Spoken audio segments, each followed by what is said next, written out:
자, 오늘 우리에게 주시는 말씀은 열왕기상 8장 12절부터 14절입니다. 우리 같이 한번 읽어보겠습니다.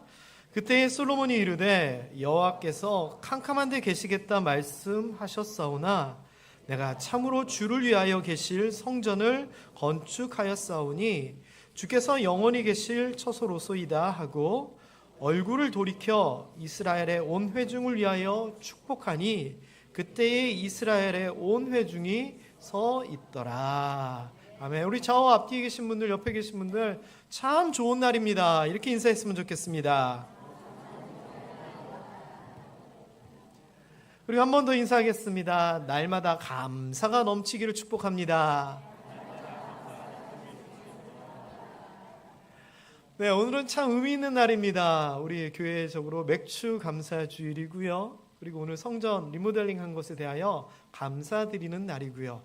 우리 원로장로, 명예장로, 명예권사님을 추대하는 정말 여러 가지 일들이 겹쳐진 날입니다. 이런 감사가 우리 삶 가운데서 매일매일 넘쳐날 수 있게 되기를 주님의 이름으로 축원합니다. 일단 오늘 이 예배는 리모델링 감사 예배를 겸하고 있기 때문에 일단 먼저 성전에 대한 이야기를 좀 살펴보고 싶습니다. 솔로몬이 성전을 건축했습니다. 우리 아까 마장로님께서도 기도하는데 말씀하셨듯이 맨 처음에 모세 시대 때 만들어졌던 천막 성전이 있었고, 그 다음에 솔로몬이 지은 아름다운 성전이 있었고, 그 다음에 바벨론 포로 갔다 온 이후로 스룹바벨이 세운 스룹바벨 성전이 있었고, 그 다음에 나중에 헤롯 왕이 이스라엘 백성들의 환심을 사기 위하여 지었던 헤롯 성전이 있습니다. 오늘은 그 두 번째 솔로몬 성전에 관한 내용입니다. 솔로몬이 왜 성전을 건축하게 되었느냐? 자기가 무슨 어떤 귀한 마음이 생겼던 건 사실 아닙니다. 시작은 아버지 다윗이었죠. 나는 이렇게 좋은 궁전에 있는데 하나님의 저 언약궤는 그냥 천쪽 아래 휘장 아래 있구나 하면서 성전을 건축하는 것이 그의 소원이었습니다. 그런데 하나님께서 막으셨죠. 그러면서 아니야, 너가 피를 많이 흘렸으니까 너는 성전을 건축하면 안 돼 하면서 한 가지 소원을 가지고 있었는데 하나님이 다윗에게 세 가지 약속을 하시게 됩니다. 네 아들을 통하여 성전을 건축해서 네 소원을 이루겠다. 두 번째, 네 아들 내가 내 아들 삼아서 내가 평생 돌봐주겠다. 세 번째, 그 아들이 낳은 후손들도 내가 영원히 견고하게 하겠다라고 세 가지의 약속을 하십니다. 그래서 이 세 가지의 약속은 다윗의 새로운 소원이 되었고 그 세 가지 소원은 솔로몬이 이어받게 됩니다. 그래서 이 솔로몬을 통하여 성전이 건축되리라 라고 이미 미리 말씀을 하셨고요. 다윗은 자기가 죽기 전에 아들 솔로몬이 성전을 건축할 수 있도록 각종 자재와 돈과 기술자들을 싹 다 준비를 해놓게 됩니다. 그리고서는 죽게 되고 곧 이어서 솔로몬이 그 아버지의 소원을 이루기 위하여 성전을 건축하는데 그 솔로몬의 성전은 대략 크기가 우리 요 본당만 하다 생각하시면 됩니다. 하지만 그 당시의 기술로서는 대단한 거였거든요. 큰 건물이었고. 그래서 이 솔로몬의 성전이 무려 7년에 걸쳐가지고 건축되게 됩니다. 그래서 솔로몬이 왕이 되고 한 3년 정도는 준비를 하고 4년째 시작을 한 다음에 11년이 돼가지고 완공을 하게 돼요. 자, 그런데 이 건물을 딱 만들고 나면 그게 끝이었는가? 그렇지 않아요. 그 다음에 뭐를 했냐면은 성전 안에 들어갈 여러 가지 기구들, 뭐 금촛대 무슨 상, 뭐 등등등 여러 가지 것들을 아름답게 만들어서 기구, 성구를 만들어서 채워넣게 되고요. 그 다음에 성전을 운용하는 데 필요한 여러 가지 물자들, 그리고 그 아버지가 하나님 앞에 드렸던 뭐 금으로 만든 뭐 접시 등등 여러 가지 성전에 필요한 것들을 다 준비를 해가지고 성전 곳간을 가득 채우게 됩니다. 그리고 그 다음에 아주 중요한 일을 하게 되는데 그게 뭐냐? 언약궤를 성전으로 모셔오게 됩니다. 이 말은 무슨 말이냐면은 그 전에 다윗이 자기가 이제 수도로 삼았던 처음에 있었던 시온성에 천막을 모시게 됩니다. 참고로 시온성은 어느 산에 있었을까요? 네, 쉽죠? 시온산에 있습니다. 그리고 그 시온산은 예루살렘을 둘러싸고 있는 예루살렘의 한 산입니다.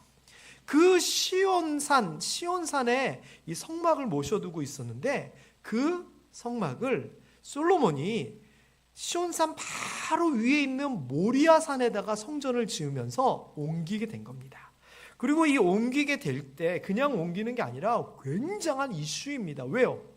하나님이 임재하고 계시는 그 언약궤를 옮기니까 사람들이 그냥 구름대같이 몰려들고요. 또 특별히 매는 거는 아무나 못 매잖아요. 그래서 레위 지파들이 매게 되는데 특별히 이날은 제사장들이 그 언약궤를 옮기게 됩니다. 성경이 이제 다른 부분에 보면은 무슨 얘기가 나오냐면은 이 시온성에서 모리아산까지 얼마 안 되는 거리임에도 불구하고 이 언약궤를 제사장이 메고 이렇게 이동할 때 백성들이 나와서 그 앞에서 예배, 제사를 드리는데 제사를 드리는 숫자를 셀 수 없을 만큼 사람들이 그 앞에서 예배하고 경배하고 찬양하고 좋아합니다. 그래서 백성들과 함께 이 언약궤가 새로 만들어진 솔로몬의 성전에 쫙 가게 되는데 한번 광경을 상상해 보세요. 제사장들이 언약궤를 메고 가면은 그 뒤에 왕이 뒤따르고 신하들이 뒤따르고 그리고 그 뒤에 온 백성들이 그냥 구름대같이 따라가는 겁니다. 아마 예수님이 예루살렘 성 입성했을 때 호산나 호산나 했던 그런 것 이상으로 온 백성들이 그것을 바라보고 있었을 겁니다. 왜? 다윗 왕 때부터의 국책 사업이었잖아요. 7년간에 걸쳐서 재산이 들어가고 노동력이 들어가고 노력이 들어갔으니 이 얼마나 큰 일입니까? 게다가 다른 것도 아니고 하나님을 직접 볼 수 있는 기회가 이게 없어요. 이제는 왜? 그 성막 안에 들어가잖아요. 그러니까 제사장이나 1년에 한 명 볼 수 있는 그 언약궤를 백성들이 지금 보고 있는 겁니다. 그러니까 얼마나 광경이 대단했겠어요. 자, 그래가지고 성전으로 언약궤를 갖고 와서 어디다 뒀느냐? 지성소. 여기가 성전이라고 치면 저쪽 성소가 거룩한 곳이 있고 거기에서 분향을 하고 뭐 불을 켜고 이런 것들이 있는가 하면 앞을 커튼으로 가로막고 언약궤가 있는 지성소가 있게 되는데 그 지성소 그룹 천사들의 상 사이에 그 언약궤를 이렇게 딱 갖다 놓게 됩니다. 그렇게 함으로써 성전에 있어서 가장 중요한 하나님의 임재의 장소라고 하는 언약궤를 갖다 놓음으로 이 성전이 완성되게 됩니다. 자, 그런데 이렇게 성전을 짓고 기구를 채우고 필요한 것들을 또 채워놓고 언약궤를 지성소에다 딱 모셔놓고 나니까 무슨 일이 생겼느냐? 엄청난 일이 생긴 겁니다. 그게 뭐냐? 8장 10절부터 11절에서 나오는데 제사장들이 이 지성소에 언약궤를 딱 놓고 밖에 휘장을 쫙 열고 성소로 이렇게 딱 나오니까 백성들은 밖에서 그거 다 지켜보고 있거든요. 그 문이 있으니까요. 성소도. 무슨 일이 생겼느냐? 갑자기 구름이 여호와의 성전에 가득한 겁니다. 그리고요, 제사장들이 그 성소에서 뭐 불을 켜고 뭐 분향을 하고 뭐 이런 것들을 해야 되는데 그것을 이 구름 때문에 못하고 밖으로 나오게 되고요. 그 성전에 여호와의 영광, 영광은 광채라고 하는 단어랑 비슷하다 그랬죠? 그 영광이 성전 안에 가득하게 됩니다. 그러니까 지금 온 백성들이 이 언약궤를 옮기는 것을 보고 성전 완공되는 것을 보러 몰려왔는데 그 상황에서 언약궤를 성전에 딱 갖다 놓고 나니까 구름이 확 일어나면서 성전을 감싸는 거예요. 엄청난 광경이겠죠. 자, 그런데 이 광경이 어디에 있었느냐? 성전 중심의 삶이라고 제가 지난주에 설교를 했을 때 모세와 아론 시대에 이런 일이 있었잖아요. 하나님께서 성막을 만들어라, 텐트를 만들어라라고 해서 만들었을 때 무슨 일이 생깁니까? 거기에도 구름이 임하고 여호와의 영광이 임합니다. 그리고 이동하게 되면 구름이 샥 떠올라서 그 앞길을 인도하고 이 일이 있었잖아요.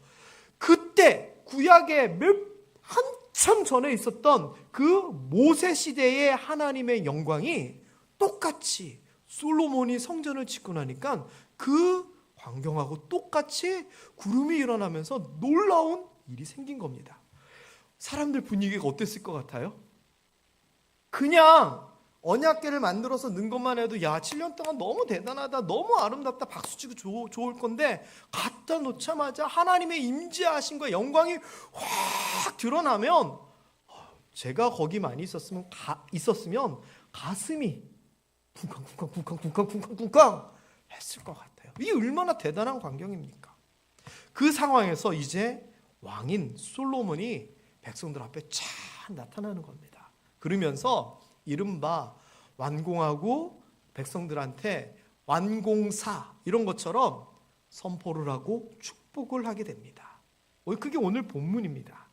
그냥 하나님께서 나는 괜찮아 라고 얘기했을 때 아니요, 하나님 성전을 짓겠습니다. 우리 아버지가 얘기하셨는데 내가 우리 아버지 뜻대로 이 성전을 건축하였다 라고 이제 이른바 시작하는 말을 하면서 백성들을 향하여 축복하기 시작합니다. 저는 오늘 아름답게 성전을 완공하고 예배 드릴 때 제 입으로 나가는 축복이 그때 솔로몬의 축복처럼 여러분에게 임하게 될 줄 믿습니다. 무슨 이야기를 이제 이 솔로몬이 하기 시작했느냐? 첫 번째는 자기 아버지에게 얘기한 그것을 하나님께서 이루셨다는 것을 강조합니다. 그리고 이게 첫 번째에 아까 얘기했던 세 가지 소원 중에 첫 번째 거죠. 네 아들을 통하여 성전을 건축하겠다는데 그것이 이루어진 겁니다. 두 번째, 함께 하겠다라고 했는데 이루어졌어요? 안 이루어졌어요?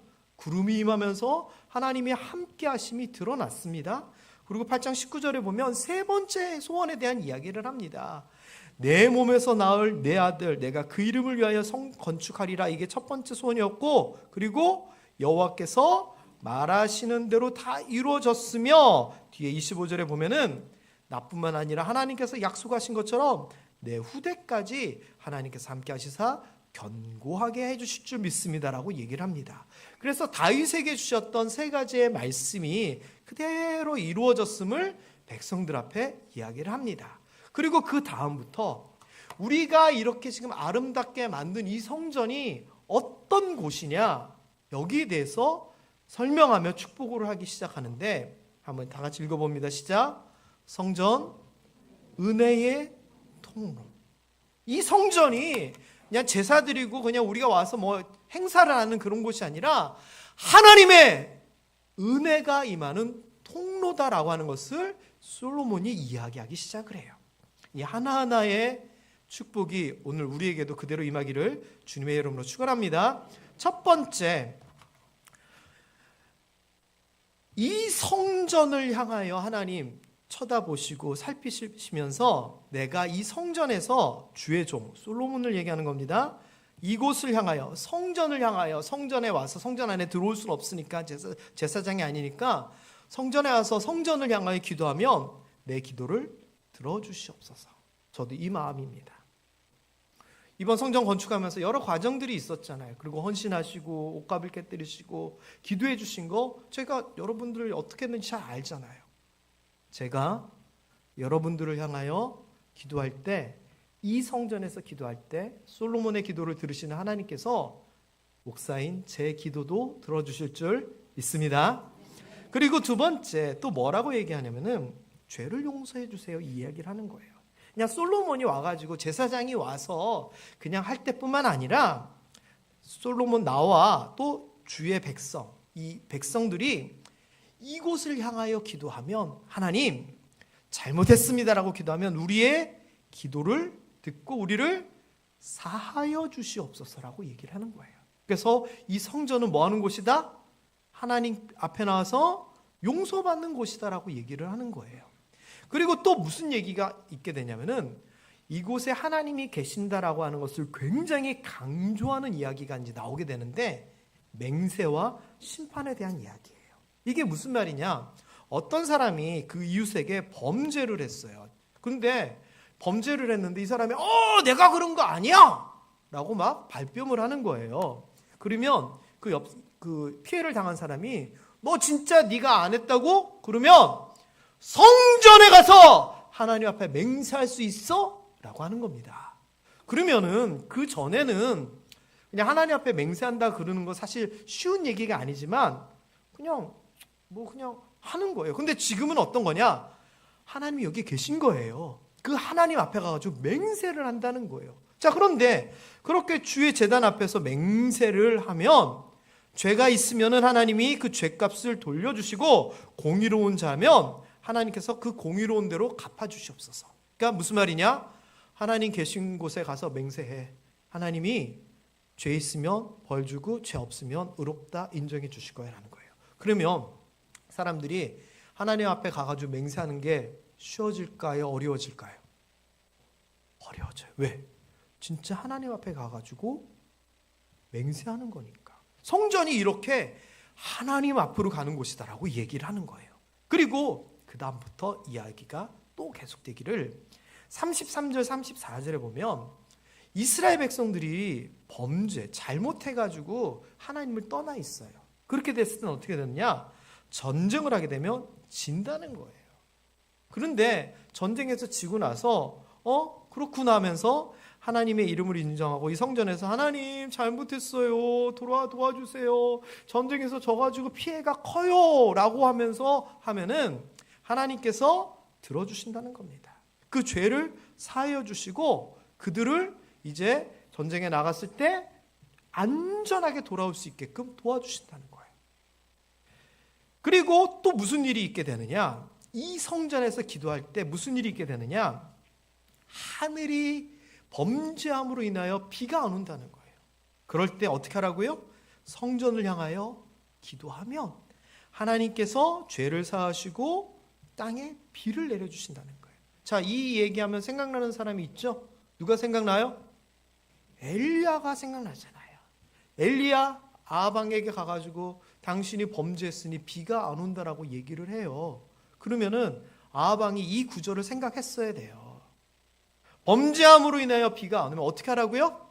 성전에 가서 기도하면 된다는 거예요. 그런데 아합 왕이 성전에 가서 기도했을까요? 안 해요. 왜? 자기는 북이스라엘의 왕이고 성전은 남유다에 있으니까 성전 사람들도 못 가게 하기 위해서 자기가 짝퉁 성전을 만드는 사람이 예루살렘 성전에 가서 기도하겠어요? 안 하잖아요. 그래서 어떻게 됩니까?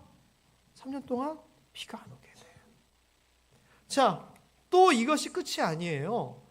비 안 올 때 기도하면 비 오게 해준다가 했을 뿐만 아니라 기근이나 전염병이 있거든.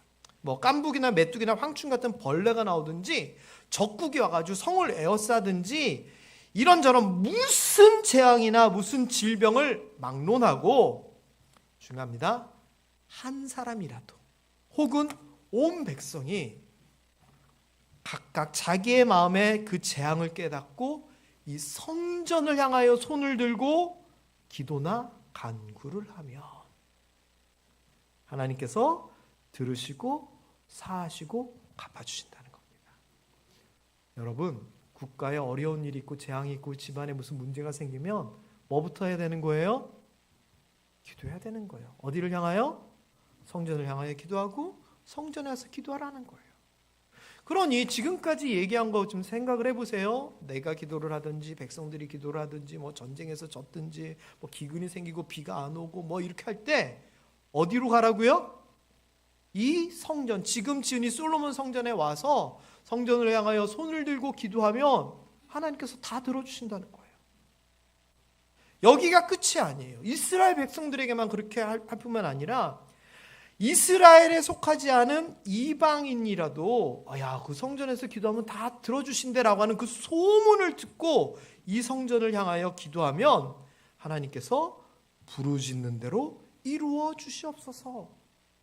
믿음이 강하고 좋은 사람뿐만 아니라 하나님을 잘 모르는 사람일지라도 성전에 와서 기도하면 기도하는 대로 다 들어주신다는 겁니다. 은혜의 통로, 진짜 은혜의 통로죠. 게다가 그게 끝이 아니에요. 적국하고 전쟁을 하게 되면 어떻게 하느냐? 그전에는 어떻게 했을까요? 전쟁터 나가기 직전에 거기에서 제사 예배를 드렸어요. 그 대표적인 사건이 사울과 사무엘 이야기잖아요. 전쟁하러 나갔는데 사무엘이 일주일 있다가 나도 도착할게. 그럼 그때 기도하고 예배드리고 전쟁 나가자 했는데 사무엘이 늦으니까 사울 왕이 자기가 대신 제사를 지내잖아요. 그런데 이제는 그런 데서 기도하지 말고 어디서 기도하라? 성전에서 기도하라라는 겁니다. 전쟁하기 전에 성전이 있는 쪽을 향하여 기도하면 기도와 간구를 들으시고 그 전쟁을 돌봐주신다는 겁니다. 게다가 이 정도뿐만 아니라 더한 일들이 나와요. 뭐라고 하냐면은 죄 있는 사람이 범죄함으로 인하여서 문제가 생기는데 이게 아주 그냥 국가적으로 문제가 생길 수가 있어요. 예를 들어서 왕이 범죄하면 큰일 나거든요. 그런데 어쨌거나 그래가지고 전쟁에서 져요. 하나님께서 진노하사 적국에게 넘겨주셨대요, 나라를. 그래가지고 사람들이 적국의 땅으로 끌려가요. 포로로 끌려가는데 그때 깨닫고 하나님 앞에 간구하기를 우리가 범죄했습니다. 반역을 행하였습니다. 악을 지었습니다. 회개를 하면 그러면서 뭐라고 얘기하냐면은 성전이 있는 쪽을 향하여 기도하면 그들의 기도와 간구를 들으시고 그 죄를 용서하실 뿐만 아니라 그 다음이 중요합니다. 너희를 포로로 잡아간 그 사람들로 하여금 너희를 불쌍히 여기게 해 주시겠다는 겁니다. 자, 이거 또 무슨 얘기가 생각이 나요? 나중에 이 남유다가 시간이 지나고 하나님을 떠나면서 범죄함을 통하여 바벨론에 의해서 멸망을 당하게 되잖아요. 그래서 나라가 멸망을 하고 사람들이 포로로 잡혀가요. 그때 대표적인 인물이 누구였죠? 네, 다니엘이 어떻게 했어요? 우리가 잘 아는 것처럼 다니엘이 총리가 됐는데 그 시기하는 사람들이 다니엘에게 함정을 팝니다. 특별기간을 정해서 왕 이외의 다른 사람에게 기도하면 사자굴에 집어넣읍시다. 그래서 왕 중심의 어떤 특별기간을 정합니다. 왕은 뭣도 모르고 땅땅땅 했는데 다니엘이 그때 어떻게 했죠? 하던 대로 창을 열고 예루살렘을 향하여 기도합니다. 자기를 넘어뜨리려고 하는 사람들이 쳐다보고 계략이라고 하는 것을 알면서도 창문을 열고 기도했는데 그때 다니엘이 뭘 기도했을까요? 이거잖아요. 하나님! 우리가 성전을 세울 때 솔로몬을 통하여 우리에게 주신 축복이 있지 않습니까? 너희가 범죄하여 하나님의 진노하심으로 말미암아 적국에 넘어가고 포로로 잡혀갔을 때 회개하고 성전을 향하여 기도하면 용서해 주시고 하나님이 도와주신다고 하지 않았습니까? 이 기도를 했을 것 같아요. 왜요? 당연하잖아요. 왜 예루살렘을 향하여 왜 기도를 해요? 이 기도를 한 거예요. 그리고 또 뒤에 무슨 일이 생기냐면은 이스라엘 백성들이 70년 포로 생활을 하고 이제 다시 자기네 나라로 돌아가게 되는데 독립운동을 했던지 뭐를 해가지고 돌아간 게 아니에요.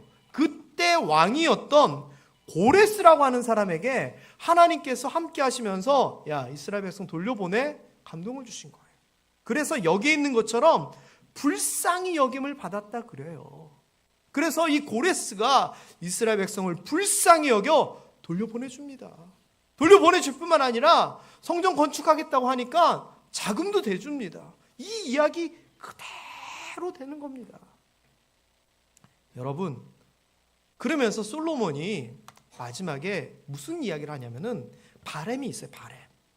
성전을 통하여 이렇게 은혜가 우리에게 임하게 되는데 이것을 통하여 하면서 두 가지를 이야기하는데 첫 번째는 우리가 성전 중심으로 성전을 향하여 기도하고 응답받고 하나님이 계심을 경험하는 이런 것들을 통하여 우리로 하여금 하나님 가까이 있는 삶을 살게 하여 주옵소서. 성전 중심의 삶을 살게 될 것이다. 왜? 성전에서 기도하면 은혜가 임하는데 성전 중심으로 살 수밖에 없잖아요. 그러면서 또 두 번째는 우리가 이렇게 성전에서 기도하고 응답받고 좋은 일 생기는 거 세상 만민에게 알려서 하나님이 여기 계시구나, 하나님이 진짜 하나님이구나 하는 것을 깨닫게 되기를 원한다. 이런 바람을 가져요. 그러면서 또한 당부를 하는 거예요. 그러니 너희는 마음을 온전하게 하나님 앞에 바쳐라 라고 얘기를 해요. 자, 그런데 이 이야기는 또 무슨 얘기랑 연결되는 줄 아세요? 성전, 마음, 온전히, 이 말은 잘 생각해 보세요. 신약의 어떤 사건하고 또 연결이 돼요. 예수님이 사마리아 여인과 물 한 잔 달라고 하면서 이런저런 얘기를 하신 일이 있잖아요. 그때 사마리아 여인이 예수님이 너무 그냥 가슴을 콕콕콕 찌르니까 빠져나가려고 쓸데없는 막 말도 안 되는 질문을 막 중구난방으로 예수님한테 해요. 그러면서 하는 얘기가, 예수님, 그런데 우리는 사마리아 북이스라엘 쪽인데 성경에 보면은 사람들이 저 남유다에 있는 예루살렘 가서 예배를 드리라고 하는데 우리도 여기 성전이 있는데 여기서 드리는 게 옳아요? 꼭 거기까지 가야 돼요? 아주 그냥 이렇게 예수님에게 질문을 해요. 그랬더니 예수님이 뭐라고 얘기하셨죠? 예배하는 자는 어떻게 예배를 드리라고요? 신령과 진정으로 예배를 드려라 라고 얘기하잖아요. 어느 성전이냐? 거기에 대하여 뭘 얘기하냐면은 마음을 다하여 예배 드리는 것이 중요하다라고 얘기를 해요. 이 이야기들이에요. 그러면서 우리가 이런 하나님 앞에서 법도와 그의 계명을 잘 지키면서 살아가자라고 백성들에게 당부를 하는 거예요. 그렇게 하고서는 이제 백성들 앞에서 성전 건축에 대한 과정을 얘기하고 이 성전을 통하여 이런 은혜가 우리에게 임합니다 선포를 하고 백성들에게 자 우리 잘합시다 당부까지 해요. 그래서 이른바 성전 봉헌식을 끝내요. 그 다음에 뭐 했을까요? 행사 끝나고 진짜 성전에서의 예배 제사를 드리게 돼요. 그래서 이때 제사를 드리게 되는데 화목제와 희생제물을 막 드리게 되는데 그때 소가 22,000마리, 양이 12만 마리가 이렇게 제물로서 올라가요. 솔로몬이 했을까요? 아니에요. 왕과 모든 이스라엘 자손이 집안의 대표가 우리 아들을 위하여 뭐를 위하여 온 백성이 예물을 가지고 나와서 첫 예배, 첫 제사를 드리게 돼요. 근데 이게요 너무 많다 보니까 이게 7일 동안 하다가 또 안 돼서 7일을 연장해서 무려 14일 동안 하나님 앞에 감격적인 첫 제사를 드리게 돼요. 그리고서는 결론이 이렇게 나요. 8째 날, 그러니까 15일째에 솔로몬이 백성을 돌려보내고 백성들은 이 일을 잘 감당한 솔로몬을 축복해요. 그러면서 그때의 분위기를 뭐라고 표현하느냐? 노란 것이 기뻐하며 마음에 즐거워하였더라 라고 하면서 이 성전 완공에 대한 이야기가 마무리가 돼요. 자, 그렇다면 기뻐하고 즐거워하였다라고 하는데 우리는 오늘 뭐 때문에 기뻐하고 뭐 때문에 감사하나요?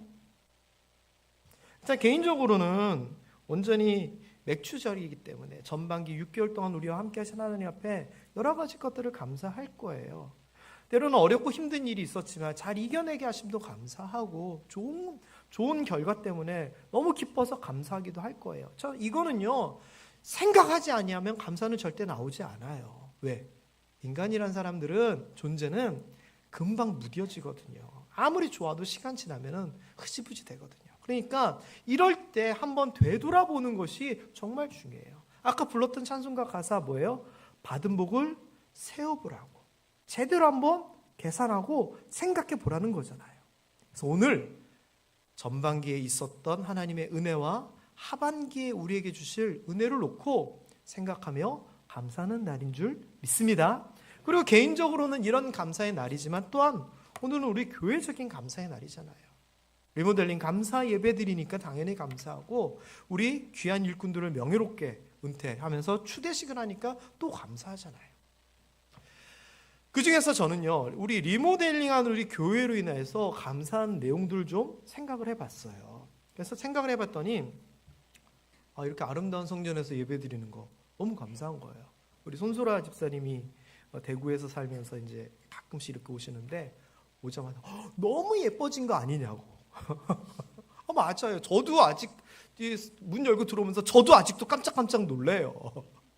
이렇게 아름다운, 정말 감사할 일이잖아요. 근데 여기서 감사가 아니에요. 왜냐하면은 이렇게 이 본당에서 아름다운 곳에서 예배드리는 게 사실 모든 성도님들의 마음속에 있었던 내용들이잖아요.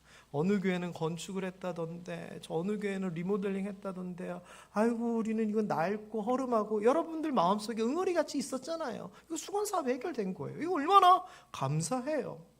그리고 또 제가 또 너무나 감사한 게, 저희가 1억 3,500만 원이라고 하는 재정을 예산을 처음에 세웠어요. 그러면서 건축 헌금에서 3,500만 원, 경상비에서 3천만 원에서 6,500만 원을 교회에서 재정으로 하면 한 7천만 원 정도만 우리가 성도님들이 헌금하시면 되겠다. 이 생각을 이제 한 거예요. 그래서 저는요, 솔직히 이런 이야기들 장로님들이 하실 때 7천만 원 헌금이라 만만치 않은데 이런 생각을 했어요. 그런데 여러분들 잘 아시죠?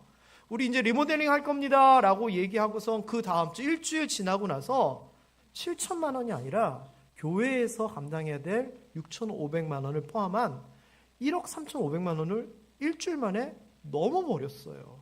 그리고선 계속 헌금이 들어와서 2억 원 정도 헌금이 지금 들어와 버린 거예요. 그래서 그럼 교회 재정은 안 써도 되겠네? 이 정도에서만 그치는 것이 아니라 계속 헌금들이 들어오니까 그러면 LED도 그냥 이번에 교체를 하죠. 그러면 이번에 저 사무실도 저기 좀 어떻게 좀 해보죠. 그래도 재정이 남았네. 그러면 저기 기도실 이렇게 해달라는데 기도실도 리모델링하고, 지하 식당에 있는 방도 리모델링도 좀 하고, 계속 늘어나는 거예요. 근데 우리 재정이 모자랐을까요? 남았을까요? 남았어요. 그런데 이 남았다는 게 저는 여러분들의 사정을 알잖아요. 우리가 무슨 서울에서 큰 사업하는 것도 아니고 말 그대로 우리 모함교회 성도님들이 한 푼 두 푼 정성 어려서 어리헌금으로 진짜 옥합을 깨는 그 마리아의 마음으로 모은 헌금이잖아요. 그런데 어떻게 헌금하세요 말 한마디도 안 했는데 한 주 만에 그 모든 것이 다 채워지고 오히려 넘쳐서 더 일을 할 수 있게끔 이렇게 된 겁니까? 저는 여러분들이 그렇게 하신 거라고 당연히 생각해요. 여러분들 너무 감사해요. 우리 한번 박수했으면 좋겠습니다. 너무 감사합니다. 진짜 너무 감사합니다. 게다가 여기에서만 끝난 게 아니에요. 제가 사택을 2번 지어봤잖아요. 그런데 첫 번째 사택 공사할 때 업자가 저희 사택하고 저쪽에 어디 무슨 카페 건물을 동시에 공사를 하면서 했어요. 근데 우리 쪽은 제대로 했는데 저쪽은 좀 엉망으로 하면서 부도를 내버린 거예요.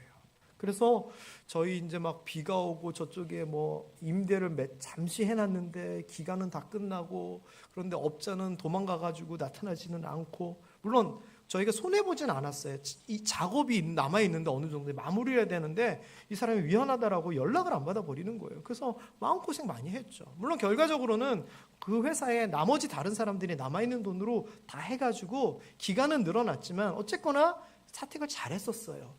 근데 그때 제가 사실은 너무 마음고생을 많이 한 거예요. 왜? 잠시 한 2달 정도 있으면 된다 그래서 이사 갔더니 지연되고 연락 안 되고 그래서 저희가 이사를 4번 했었어요. 그때 여기 있다가 계약기간 끝나서 옆에 갔다가 또 저쪽 갔다가 다시 돌아오고 마음고생을 너무 많이 해가지고 제가 이번에는 장로님들한테 업자 선정이 너무 중요합니다 하면서 자격증도 있어야 되고 견적서도 제대로 나야 되고 그동안 어떻게 공사했는지도 다 한번 살펴보셔야 되고 이런 식으로 저희가 얘기를 했어요. 그래서 이 본당 1, 2층을 건축하는 데 있어서 3군데의 업체를 선정을 해서 견적을 받아서 아주 장로님들이 진짜 정밀하게 내용을 살펴봤고 LED에 관해서는 2군데 업체, 방송실도 2군데 업체를 이렇게 봐가지고 저희가 했어요. 방송실은 저희가 여러 가지 것들을 하는데 옛날에는 이렇게 방송 기계가 돌리고 위아래로 내리고 이렇게 볼륨 조정을 하는 거였는데 지금은 디지털로 바뀌었어요. 아무나 못 만져요. 그러니까 우리가 전문적인 사람이 없기 때문에 저거 아무도 못 만지는데 어떻게 디지털을 사도 의미가 없는 거예요. 그런데 무슨 일이 있게 됐느냐? 어쩌다가 알게 됐는데 저희 학교 신학대학 후배가 김천에서 음향업체를 한다는 거예요. 아니 어떻게? 알고 보니 전도사로서 대학원 과정을 음향을 전공을 했어요. 그리고서는 기독교 방송국에 들어가가지고 음향 감독까지 했는데 이제는 나와서 독립을 한 거예요. 김천에서 연락이 됐죠. 그랬더니 견적도 잘 들어오고 설비도 세팅을 싹 다 해주고 무슨 일이 있으면 김천이니까 이거 좀 봐달라고 하면 다 봐주고 방송실 문제가 그 백전도사님을 통해서 백석현 전도사님을 통해서 한 방에 해결이 돼버렸어요. 그리고 이 LED도 견적 넣다 떨어지신 분이 여기 앉아 계셔서 조금 죄송스럽긴 한데 우리 공사를 담당하시는 쪽에서도 이 견적을 넣었거든요. 그런데 사실 제가 오래전부터 알고 있었던 업자가 있었어요. 그분이 중국에서 물건을 직접 수입해서 오는데 저희 교회 산다 그러니까 마진 없이 최선을 다해서 해주겠다고 가격은 500만 원 더 싸게, 크기는 한 칸을 더 넓게 바로 이게 돼서 아마 우리나라에서 지금 제일 싸게 그리고 제일 좋게 만들어졌을 거예요. 그래서 좋은 사람들 오래전부터 알던 인연 때문에 해결이 됐죠. 그 다음에 이 나머지 전체 공사에 대해서는 좀 앉아 계셔가지고 좀 죄송한데 처음 딱 봤을 때 너무 착하게 생기신 거예요. 원래 건축업체 사장님들은 약간 이런 느낌이거든요. 너무 착하신 분인데 이런저런 견적을 넣었는데 잘 넣으셨어요. 그런데 제가 물어봤어요. GU, 영어로 GU인데 이게 뭐냐 그랬더니 딸 이름이라는 거예요. 그래서 제가 속으로 딸 이름을 걸고 일하시는 분은 잘하겠구나 생각이 들었는데, 저는 이 견적에 대해서는 저는 장로님들한테 결정하시라 위임을 했는데 장로님들도 저기로 결정을 하시는 거예요. 그래서 일이 시작됐는데 일단 견적이 얼마나 잘 들어왔느냐, 사장님 제가 비하인드 스토리 좀 말씀드릴게요. 견적이 딱 들어온 거를 제가 서울에 알고 있는 건축업자분에게 보여드렸어요. 그러면서 이 견적이 어떻게 잘 들어왔습니까 물어봤더니 그분이 하는 얘기가 제가 목사님을 잘 알기 때문에 목사님 사정을 생각해서 싸게 견적을 넣는다고 해도 이거보다 잘 넣을 자신이 없습니다. 이러는 거예요. 그러니까 얼마나 견적이 잘 들어왔겠어요? 그리고 더 중요한 거는 저희들이 이제 금액이야 저 업체보다 더 싸게 들어온 업체도 있었는데, 문제는 우리 사장님은 주의를 2번만 빼면 2주 만에 20일 만에 다 끝내겠다는 거고, 다른 업체들은 4번의 주의를 뺀다는 거예요. 그래서 그건 안 되겠다 해가지고 2번 만에 이거 한다고 했더니 옆에 분들이 걱정하기를 빨리 하는 것은 빨리 하는 이유가 있다고 부실할 거라는 거예요. 근데 실제 딱 시작해 보니까요 2주 만에 하는 이유가 있더라고요. 왜냐면은 공사의 진도를 머릿속에 깨고 계시니까 제가 어느 날 봤더니 5팀이 동시에서 이거 막 이러는 거예요. 그러니까 짧은 시간 안에 할 수 있도록 팀워크가 너무 좋아요. 그래서 2주 만에 다 끝났죠. 그 다음에 제가 마음고생 많이 했다 그랬잖아요. 저는 공사 이렇게 오셔가지고 웃으면서 일하시는 분은 처음 봤어요. 그리고 저희가 좀 부탁하면은 무조건 예 알겠습니다 이러는 거예요. 이거 사실 쉬운 거 아니에요. 그리고서는 예를 들어서 저렇게 좀 창문을 내야 되는데요. 이래고 저희가 이제 부탁을 드리면 우리 생각에는 창문을 얼마만하게 할까 이렇게 할까 막 생각을 해가지고 업체분들한테 얘기를 해줘야 되는데 우리 사장님은 안 그래요. 제가 디자인 예쁘게 제가 알아서 한번 해보겠습니다. 그래가지고 2층 문 구멍 뻥뻥 뚫린 저 예쁜 문이랑 저런 문들이 그런 디자인들이 그렇게 나와요. 저희는 부탁하지도 않았는데 이 앞에 이 간접등을 넣으면 예쁩니다. 사장님이 다 얘기해 주시는 거예요. 이 말이 뭐냐? 좋은 사람들을 붙여주셨다는 거예요. 이거 얼마나 감사한 일입니까? 진짜 좋은 업자들을 만나서 고생 없이 빨리 마무리했거든요. 나중에 감사패도 전달하겠지만 저희가 얼마나 감사했으면은 장로님들이 너무 감사하다고 감사패 드리자고 하겠어요. 업자분에게. 그리고 사실은 그 하는 동안 우리 교회 한 2분 정도가 집에 가게에 필요한 일이 있다라고 부탁을 했는데 너무너무 좋은 가게 잘해 주셨고요. 그리고 제가 알기로는 집 리모델링을 어떤 분이 하게 되는데 벌써 부탁드린 걸로 제가 알아요. 그러니까 신뢰가 가요. 제가 목사님들이 한 몇십 명이 와가지고 저 이거 하는 걸 다 보고 가셨거든요. 계속 얘기했어요. 좋은 업자 만나가지고 이렇게 됐다. 저는 그것도 복이다라고 생각합니다. 좀 뻘쭘하시겠지만 우리 사장님 오셨고 우리 윤석진 팀장님도 오셨는데 우리 박수로 한번 감사했으면 좋겠습니다. 게다가 또 저는 또 이번에 뭐가 또 감사하냐면요. 건축을 하고 리모델링하고 뭔가 큰 일을 하게 될 때 리더십을 가진 분들, 특별히 결정을 해야 되는 이 당회에서 마음이 다르고 이견이 생기고 싸우는 경우들이 우리 교회는 절대 없지만 다른 교회에서는 많아요. 제가 최근에 알고 있는 어떤 교회 공사를 몇백억대처럼 거의 10,000평 정도의 큰 공사를 하게 되는데 장로님들이 싸워가지고 무산됐어요. 그런데 우리는요 이번에 어떻게 됐냐면은 제가 처음부터 이 일을 한다 그럴 때 전제 조건이 있었어요. 장로님들 4분이서 한 사람이라도 말이 다르면 안 합니다. 그랬더니 4분이 똘똘똘똘 묻혀가지고 한 마음으로 일들을 진행하는데 제가 반대하고 싶은데도 반대를 못 하겠는 거예요. 왜? 4분이서 마음이 너무 잘 맞아가지고 그냥 축축축축 밀고 나가는데 이거 됐다. 우리 장로님들이 이렇게 네 분이 이렇게 마음 모아서 가는 거 너무 보기 좋다는 거예요. 다른 분들도 너무 감사하겠지만 우리 신부장로님 네 분, 우리 박수 한번 해주셨으면 감사해요. 이번에 제가 진짜 우리 장로님들 다시 봤어요. 정말 다시 봤어요. 뭐 그렇다고 예전에 뭐 제가 잘못 봤다는 건 아닌데 자, 여기서만 또 끝이 아니에요. 그리고 이런 큰 일을 하게 되면 여기저기서 이런 불만과 이야기들이 많이 나오는데, 저 이번에 이런 공사하면서 이거 왜 이렇게 했냐고 한 번도 못 들었어요. 장로님들만 마음이 같았던 것이 아니라 성전 건축, 리모델링에 대해서 온 성도들이 같은 마음으로 모아가지고 마음을 모아서 헌신했다는 거 너무너무 감사해요. 우리가 진짜 마음을 모아서 한 마음으로 했으니까 이 일이 이렇게 수월하게 잘 된 것 같아요. 우리 모두를 위해서 다시 한번 박수했으면 좋겠습니다. 그래서요, 솔로몬이 7년의 건축을 마치고 기뻐하는 마음으로 하나님 앞에 이 성전을 통하여 임하여 주시옵소서 라고 축복한 것처럼, 저도 오늘 이 새로운 성전에서 여러분들을 위해 축복하도록 하겠습니다. 첫 번째, 이 성전에서 믿음이 좋건 믿음이 없건, 교회 오래 다녔건 온 지 얼마 안 됐건, 이 성전에서 예배 드릴 때마다 마치 옛날에 구름을 통하여서 하나님의 임재를 경험했던 것처럼 하나님과 만나고 하나님을 임재하게 되기를 주님의 이름으로 축원합니다. 이곳에서 예배 드리는 자는 다 하나님을 만났으면 좋겠습니다. 두 번째, 솔로몬이 계속 얘기했죠. 이 성전을 향하여 간구하거든, 이 성전을 향하여 기도할 때에 응답하실 줄 믿습니다 한 것처럼, 우리 모함교회 성도님들이 문제가 생기고 무슨 일이 있어서 교회에 와서 하나님 앞에 부르짖고 기도할 때 하나님께서 다 응답해 주시기를 주님의 이름으로 축원합니다.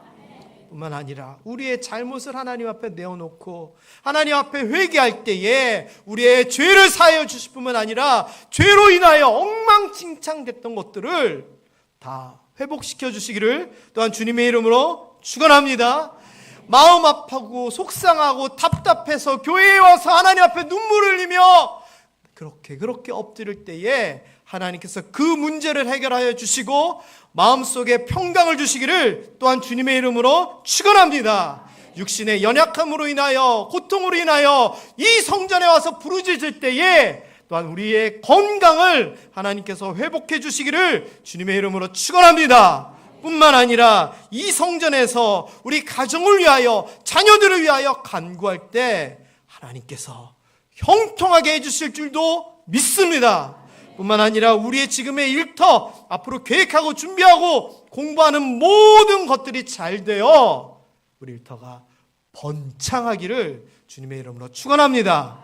그렇다면 기도가 응답받고 죄 사함을 받고 평강을 얻게 되고 건강하게 되고 형통하게 되고 번창하기 위해서는 그럼 뭐 하면 돼요? 솔로몬이 뭐 하면 된다 그랬어요? 어디에서? 성전에서 기도할 때 그 은혜가 임한다 그랬잖아요. 우리 모함교회 이 성전, 하나님의 은혜의 통로가 되어 이러한 축복이 있게 될 줄 믿습니다. 그 옛날 솔로몬 시대에 솔로몬이 아니라 석공들이, 목공들이 전을 지었지만 하나님이 함께 하심을 통하여 은혜의 통로가 된 것처럼 우리 박하영 대표님, 윤석진 팀장님이 이곳을 만들었지만 하나님이 함께 하시면 이것이 우리의 교회 하나님의 전이 되어 이곳을 통하여 우리에게 은혜가 임할 줄 믿습니다. 그리하여서 우리 삶에 기쁨과 웃음이 가득했으면 좋겠고요. 감사가 넘쳐나서 하나님 앞에 기도할 때 하나님 이거 해주세요, 하나님 어떻게 해요, 이런 기도가 아니라 감사합니다, 감사합니다, 정말 감사합니다, 이런 감사가 넘쳐날 수 있게 되기를 주님의 이름으로 축원합니다. 복습하겠습니다. 대답은 한 가지입니다. 뭐냐? 성전에서 기도합니다. 이게 대답이에요. 몸이 아프실 때 어떻게 합니까? 마음이 괴로울 때 어떻게 합니까? 자녀가 속썩입니다. 어떻게 합니까? 가정에 문제가 생겼습니다. 어떻게 합니까? 너무너무 아파서 힘듭니다. 어떻게 합니까? 맞습니다. 솔로몬이 선포한 것처럼 우리도 이곳에서 선포하고 그렇게 기도하니 그렇게 될 줄 믿습니다. 기도하겠습니다.